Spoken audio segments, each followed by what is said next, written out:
the book, Tinker Blue, there's lots of music in it. Even the name, you know, it resonates with the musical quality and the cover and everything of the 45 and that. And then there's this whole thing about the group Blue Cacophony, which is all quite interesting. And why don't you tell us something about the role of the music in the book and where that comes from for you, because you also write songs yourself. I write songs I would never dare to sing.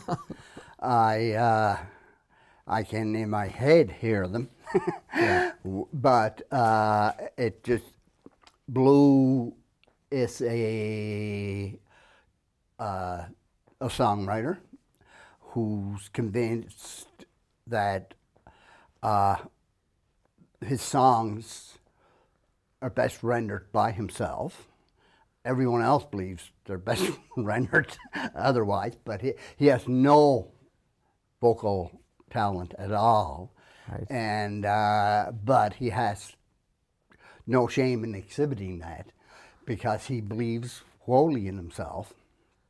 And so he begins to perform, teams up with some freaks in Haight-Ashbury, one in particular who sees in Blue the new revolution, and so they begin to work together and form a band and called Blue Cacophony, and the rest is musical history. There's a lot of stories in the new novel. Like you tell, Tinker and Blue tell stories to the people they meet about back home, and you're often referring to something the other fella said, yeah. Which is a kind of a colloquial term for almost anybody in phraseology, yeah. Right? So but you tell all kinds of these neat little snippets and stories that they tell, and of course some of the characters that they meet don't even believe some of the stuff that supposedly is going on in this place called Cape Breton that many of them have never even heard of. Yes. So, but my question would be then, there's a lot, there's storytelling in there, and then there's Frank Macdonald, the storyteller, and then there's Frank Macdonald, the writer. So, is a storyteller and a writer in general, are they the same people? Can they be the same person, or is a storyteller and a writer somebody different? Good question, because I have thought about this a lot in my own role, whether I am a storyteller or a writer. I haven't resolved that, but I do think that a main theme for me in Tinker and Blue is storytelling. It's about the telling of stories.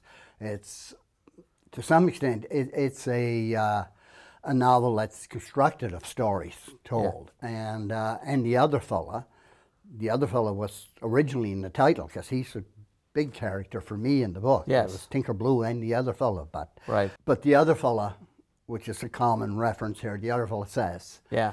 It also, by giving Blue this constant companion of his, right, to quote from, yeah, whether he's quoting the Bible or whether he's quoting himself or whether he's quoting something profound or something trivial, it's always the other fella. You can't imagine how much research that saved me. If Blue had known who said what, I'd have been researching forever to find out who was it said that. And yeah, but it is about, I think it's an exploration of storytelling itself. Yeah. And whether I tell that story well, that's the readers. We'll let the readers, yeah. Because it's jammed full of all kinds of neat little snippets, and most of them are quite funny, because a lot of the Cape Breton storytelling tradition is it's humorous stuff, yes. Right? I mean, yeah.